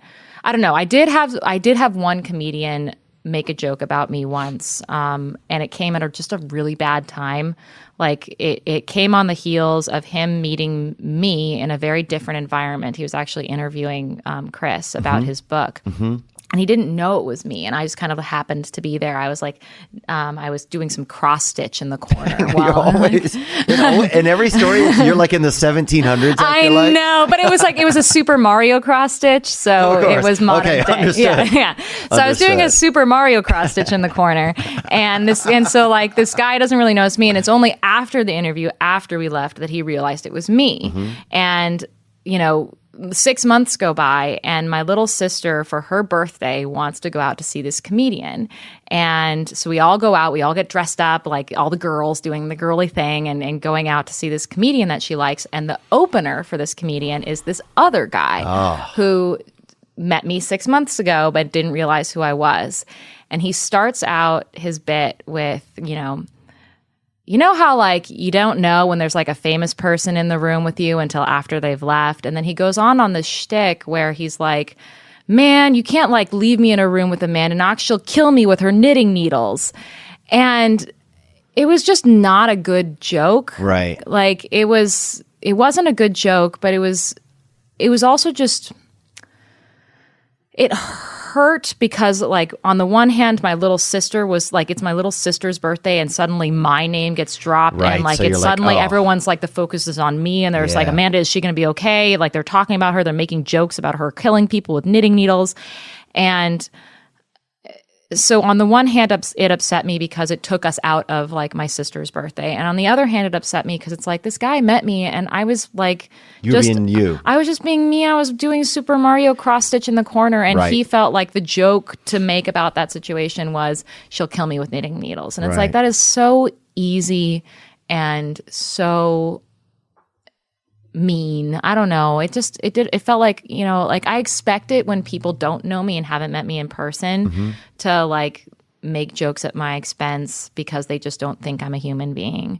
And I wasn't expecting like the person who, it would be like if you went out and did a comedy thing after like having this conversation and was like, oh, I better it hurt your feelings. Or well, if you made a joke about like, you know, about me killing you in the room or something, Right. like it's not a good joke. Like if Yeah. you want to make a joke, like kinda hacky. I'm fine with the people making jokes about me, but Yeah. like make them Be good good at jokes. it. Yeah. I don't know. Keep her around, you can get away with anything. Yeah. Everyone will think I'm guilty. Like that's a good one, point. right? Oh, Amanda did it. Yeah, exactly. And like the joke that I say around everyone is like, you're not allowed to die around me because I don't care what you did. Like I'm like, if someone give Yeah. that guy a Heimlich maneuver because I I'm can't 0 for 1. I am 0 for 1. Like I can't like deal with this. Nobody's going to believe the second No one's one. gonna believe me. Even like Yeah, you only get one get out of jail in 4 years card. I guess so. So you and Chris, and so you guys have a wedding date set yet or no? Yeah, February 29th, which is Leap Day. We've A couple of nerds. I know. And I know, but even better, and this is like the best. So like we took So cute. like the kind of crystal of that first thing and we were like, and I was referencing a video. You guys don't know. I was referencing a video on YouTube that you can see of their proposal. yeah, so Chris basically made a meteorite fall and crash land in my backyard, and inside the meteorite wasn't just like a ring, it was a broken data crystal from course. the future Encyclopedia Galactica that was like Wikipedia of our future together. And he was like, wow, I guess we have a future together. I guess that means, do I like ask you now? I guess it's really happening now. Will you marry me? And like that was like the game was like, oh, the future says that I propose to you right now. So I guess I have to propose to you right now. And so what we've done is we've built a story around that where the data crystal came rocketing back in time because us in the future went to the Encyclopedia Galactica and looked ourselves up and broke our time stream. So our time stream has been broken, and now we are only hypothetical Amanda and Chris getting married. And unless everyone we love comes together into one bubble outside of space Then and it won't time happen. and knits our time stream together, then we don't exist anymore. So, Still knitting then. More knitting it ends with. yeah. Wow, that's cool. I like. Yeah, it's really cute, and it's just, yeah, it's still yeah, it's like a lot of make believe. You know, it's cool though. I love to play. Yeah, Dancing is playing, getting dressed up in costumes is playing. you've always been like that. I've always loved to play. Yeah. And music is playful. Like if you're singing and playing music together, that's play because you can, like, you never know what the next person is going to happen and you just kind of like bounce off of them. I love play. And I love kind of like getting people out of their shells to play with me. And I think that if you give people an excuse to put on a costume, they'll do it, but they need an excuse. I don't do. need an excuse. I'll put on a costume Yeah. at any time. But like a lot of the people I love need an excuse. And so it's not going to be Halloween. It's going to be February 29th. It's going to be a wedding. Yeah. Wow, it's beautiful. Congratulations on so much going on in your life. Thank you. You know, I texted too the guy Payne Lindsay. Do you know who he is? He did. Yeah, a I love crime Payne Lindsay. podcast. He's great. Yeah. Yeah, I was going to try to connect you guys. I don't know if you'd We ever had. have been connected. Oh, you have? Yes, we ran into each other at a true crime convention. Oh, cool. Of course. Yeah. No, I was just thinking a few minutes ago. I was like, I wonder who maybe if she was gonna have a guest or He's actually invited me to be on one of his new podcasts, but Oh, I think nice. I think everyone's supposed to be anonymous, so maybe I just ruined it. Oh, Well, if you decide that that's true, we can take that part out. No, it's fine. Congratulations. Thanks so much for coming in. Do we have any other questions, Nick? Did some come in from the viewers or did we cover it? Oh, we have a couple Patreon, but I was wondering like how familiar you are with some of the really big true crime stories like Serial and Making a Murderer, and if you see any like parallels with your case in them, or if you have specific like you think they did it or didn't do it in those instances. I know people love those didn't or didn't do it. Yeah. I'm aware of both those cases. So Adnan Syed and Brendan Dassey. So I am good friends with one of Brendan Dassey's attorneys, who's an expert in false confessions. I think that there's a flagrant abuse of his rights. He was forced to falsely confess, and that is the only evidence that they used to convict him. It's obscene that his conviction wasn't overturned. It's obscene that he's in there. It's obscene that he's in there, and Stephen Avery, the question is a little more complicated, and I don't know the facts of his case as well. But I know also through my friend that Brendan Dassey, it's just ludicrous, and he needs to get out of prison now. And anything anyone can do to help matters. And like one of the things that I'm trying to do to help in my own way is just try to raise awareness of false confessions and coercive interrogation techniques, and how police. Once again, like in these environments, people think that if you make a false confession or a false admission or a false accusation, like that it's coming from you, when in fact it's like the police are authoring a narrative and you have to just sign on. And like they bully you and psychologically torture you until you can't take it anymore and you're willing to sign on to anything just to make it stop. Oh, I can imagine. So, 4 or 5 hours of torture, and that's... No, it's... So it's and Brendan Dassey was so young, and he was So a minor, impressionable. so impressionable. Yeah. They like put him through it for days and days and days. It's ridiculous what happened to him. Adnan Syed, I think there is. I signed alongside a number of my exoneree buddies. We all signed a petition in order to get his case relooked at. Now, when you say that, do you mean that he is that you believe that he's innocent, or you just think that he should be relooked at? he deserves to have a new trial. I don't see. think that the evidence that was used to convict him was sufficient to find guilt. I think that it's only fair that someone is actually put through a justice process based on evidence that makes sense. And it's only then that we can all determine that. I would love to sit on a jury one day, but no one's ever going to put me on a jury. Like, no one's ever going to put me on a jury, and I would love to be on that jury. Gosh, maybe, what if you knit a nice disguise? I bet you could go on. I mean, Because, I think you'd be a good juror. I think you'd have probably a lot of, I bet you'd have a lot of questions probably, but I bet it would be good. Oh, certainly. And I mean, I come from an experience, but that doesn't mean that I'm like biased towards innocence or guilt or anything. Like what I am biased about is like, I know how fucked up the system can be. Yeah, you're like Amanda Dufresne. I'd have thought of that actually. Do we have anything else, Johnny? All the Patreon we pretty much answered, but I just had one question. Sure. What was your day like when you found out that you were reconvicted? Like, you were in the U.S. Did you just like roll over to a text message? You're like, oh shit. Like, I'm just curious. Oh God. The build up to that was really hard. It wasn't like, oh yeah, oh look at that, look at me. Yeah. There was, I think the more shocking moment for me was actually when the Supreme Court in Italy overturned my first acquittal. I was not expecting that. And so that was a phone call from my lawyer to give me the bad news and to let me know that I had to go through yet another trial. Because it wasn't just like, an overturn of an acquittal. It means they sent me back to be retried again. And so I was retried again in absentia.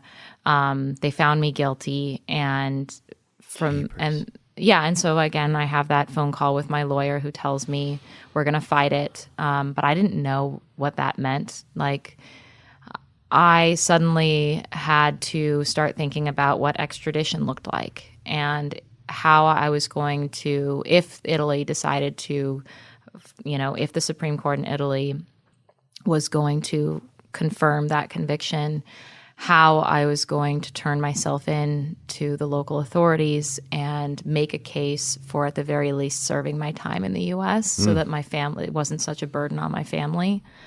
I was living, yes, a lot of people think, 4 years in prison, but it was really 8 years of waiting to know if I was allowed to live again. Yeah. So Wow. What a just what a purgatory for like your growth and for your humanity. yeah, my 20s were this. Yeah. Yeah, and I'm only 32 now, so it's weird. Like I'm weirdly very, very young in the real world, which means that I'm like stumbling around and trying to like figure out what being a real person is like. When There's not much left to being a real person, so. But in other ways, I think we might be on a horizon of realizing the value of humanity again in some ways, and that's what I hope a lot of times. Yeah. I love what you're doing because it sounds like you're coming from this like optimistic place of like, if I just sit with someone, we'll just be humans together, and isn't that great? Did everyone forget how cool that is? And like, I love that. Thanks. That's a really, really useful thing to do. Yeah. So I think we try our best.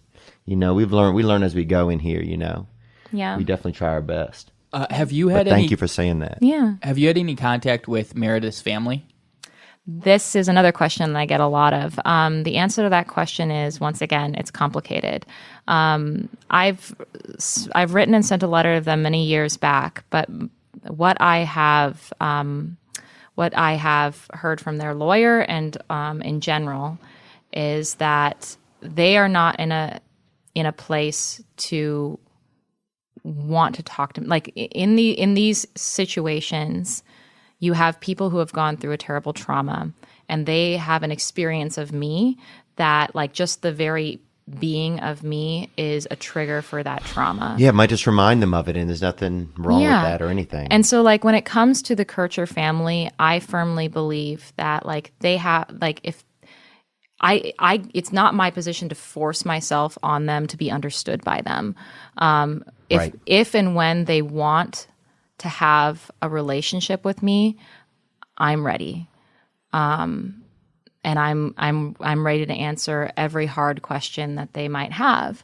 I do think this is a whole thing about restorative justice, right? It's like coming to see how a crime, Meredith's murder, has impacted so many people, and like finding that common ground and finding a reconciliation and understanding. But like you have to be ready and willing to like come to the table with that goal in mind. And until that happens, like I can't force myself on them. Yeah, it's funny. A lot of times in my own like issues and stuff, if I'm not like I want to do something but I'm not ready, I'll pray for like willingness. It's like I'll pray for like the step before the capability.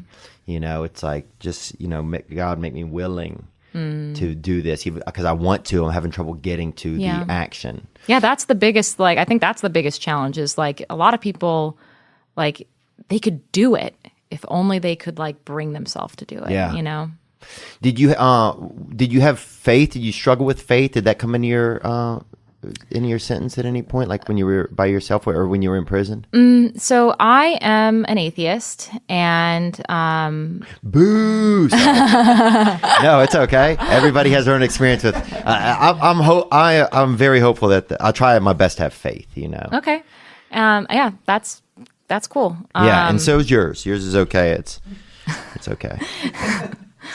No, it's good. You're like sad a little though. Sorry, I'm a little sad probably, but it's probably just because of my own thoughts. It's probably somehow I'm projecting my own stuff. Yeah, I wonder like what atheist, like what that word means to you, because I clearly do a lot of. I guess maybe not clearly. I do a lot of self-reflection. I do a lot of meditation. I do a lot of thinking about my place in the world and my impact on people in the world. And those are all things that are really important to me. And one thing that's also really important to me is like, one thing that's very real to me is that I can't rely on the universe to like be good. Right. Right. Like for me, there is no like the universe is good or bad. It's not any of those things. All it is existence. Existence is what it is. It's neutral.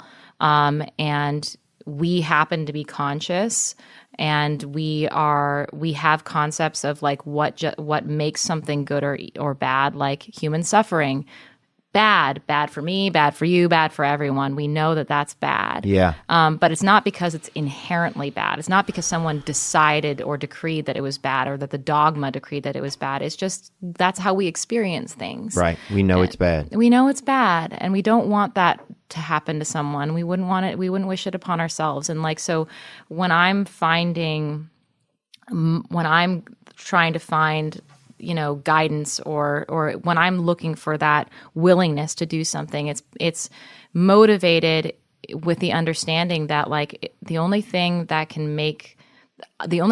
can do in my like smallness and aloneness is try to like make connections with human beings, and try to like make as less suffering as possible, and as much like joy and growth as possible. And I have to find that in myself. And I know that like no one's writing me. No one's like telling me to do that. It's really just me in my head alone, figuring that out for myself. And that's a responsibility that I have to take. I feel responsible because I'm aware of myself. Right. And being aware of myself is like the first thing that I have to do as a conscious being. Yeah.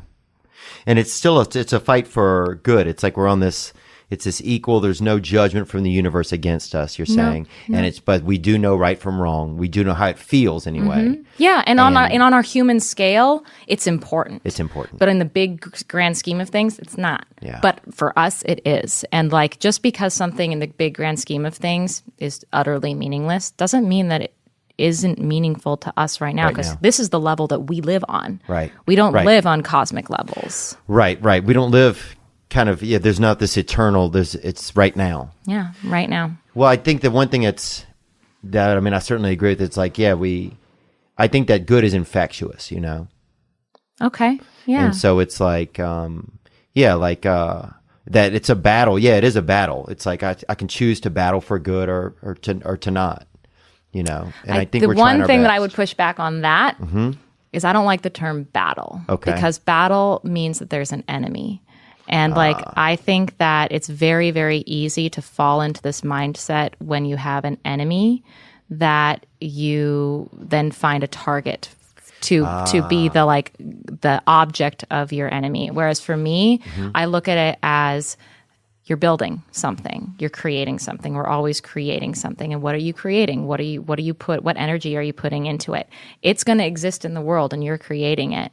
What is it going to do? And I will say this, and my last move will be that you would know that from personal experience a lot better than I would, how when there's a lot of, energy, that it can be targeted at someone. So it's like kind of like that blame or forgiveness thing. It's like, that's not even like what I'm thinking about. I'm thinking about like, what am I putting out into the world, and what is its impact? Yeah. It's a drop in an ocean. Like, what is that ripple effect? Yeah. So I think we certainly agree on that. My last question is, how much did it all cost? I can't even imagine the cost of all the attorneys and everything. I could not even tell you how much it cost, because it cost that much. Wow. Like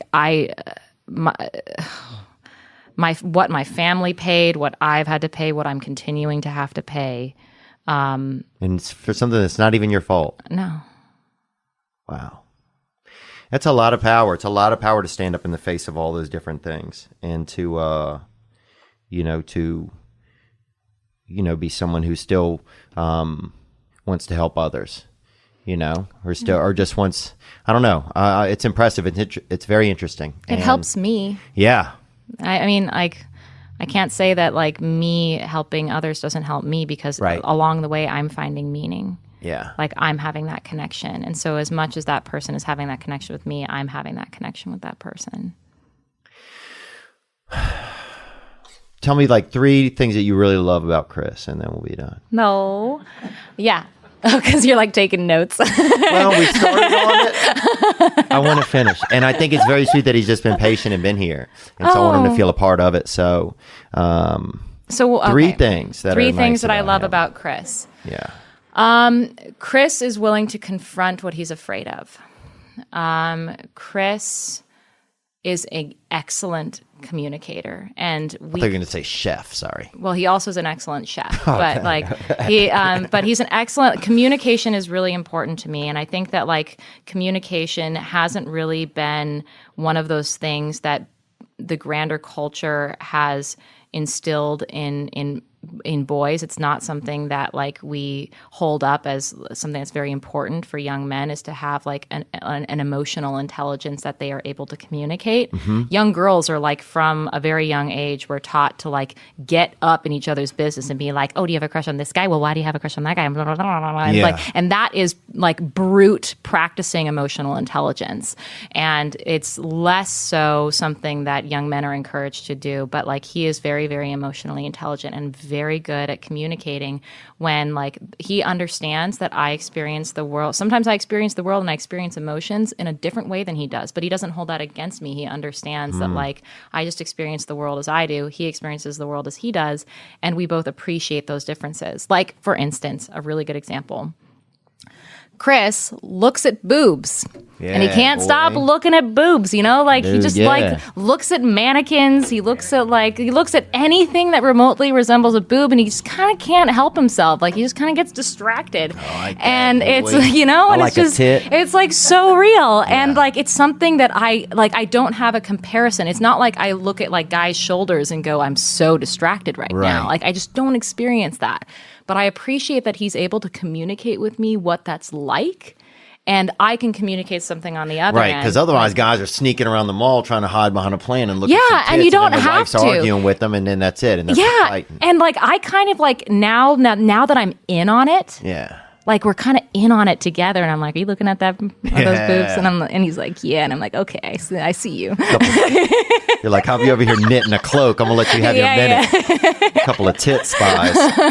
Amanda, what's your middle name? Marie. Amanda Marie Knox. Thanks for being here today, and people can check out your podcast, The Truth About True Crime. That's right. Right, Thank you. Thank you so much. Really appreciate it.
Ladies and gentlemen, I'm Jonathan Kite, and welcome to Kite Club, a podcast where I'll be sharing thoughts on things like current events, stand-up stories, and 7 ways to pleasure your partner.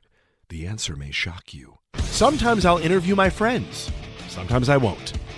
And as always, I'll be joined by the voices in my head. You have 3 new voice messages.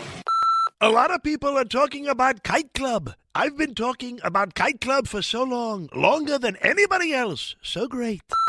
Hey, sweetheart, here's the deal. Anyone who doesn't listen to Kite Club is a dodgy bloody wanker. Do you know what I mean? Hi, I'll take a quarter pounder with cheese and a McFlurry. Sorry, sir, but our ice cream machine is broken. Oh, no! I think Tom Hanks just butt-dialed me. Anyway, first rule of Kite Club is tell everyone about Kite Club. Second rule of Kite Club is tell everyone about Kite Club. Third rule, like and subscribe wherever you listen to podcasts or watch us on YouTube, yeah? And yes, don't worry, my Brad Pitt impression will get better.